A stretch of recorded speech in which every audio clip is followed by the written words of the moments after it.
to address the problem squarely is actually quite daunting. I mean, Yes. the difficulties are manifold. Inequality is real. Individual malevolence is real. To constrain it inside yourself is extraordinarily daunting. To read history as a perpetrator is traumatizing.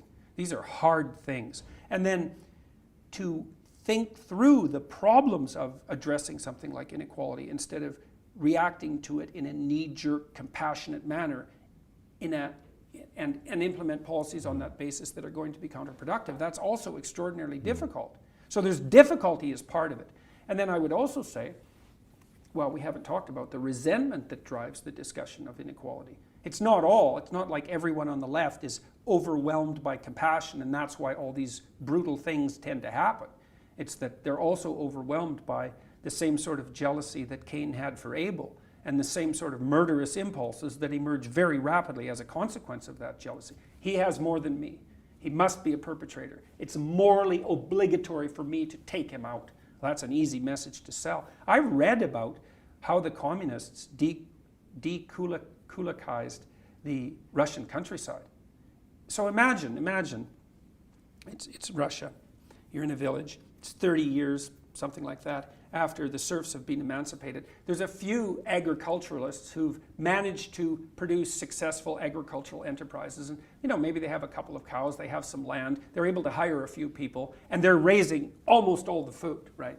And they're a minority in any village because the hyper-productive, successful are always a minority. So they're a minority in every village, all right? And there's people who are doing worse, and then there's a lot of people who aren't doing so well at all. And then the communist intellectuals show up and they tell the people who aren't doing so well, some of whom are just suffering because of life, but some of whom aren't doing well because they've never done anything productive with even a second of their life. And the communist intellectuals come in and say, you know those guys that are doing so much better than you?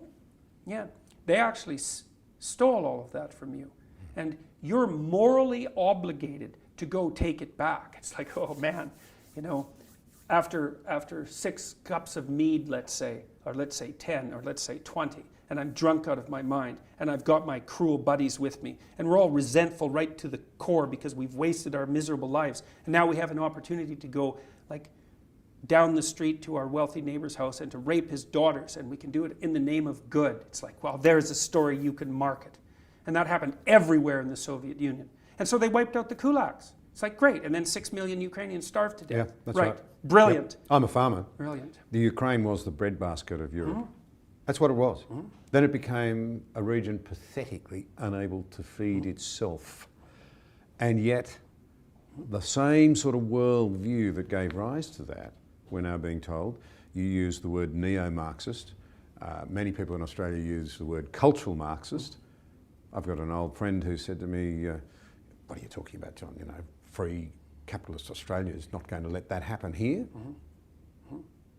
Well, Qantas Airlines took a nice step towards that the other day, and they adopted their language policing policies. These corporations who should know far better let these far left fifth columns into their organizations. They think they're not going to pay for that. They think they're going to stop with some demands for the reconstruction of language. Not like the demands for reconstruction of language, by the way, are trivial.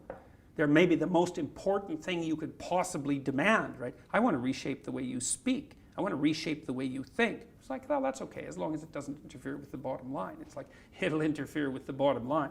You let that fifth column in. It's a warning to corporate people. You let that fifth column in, man, you're going to regret it. You're going to regret it.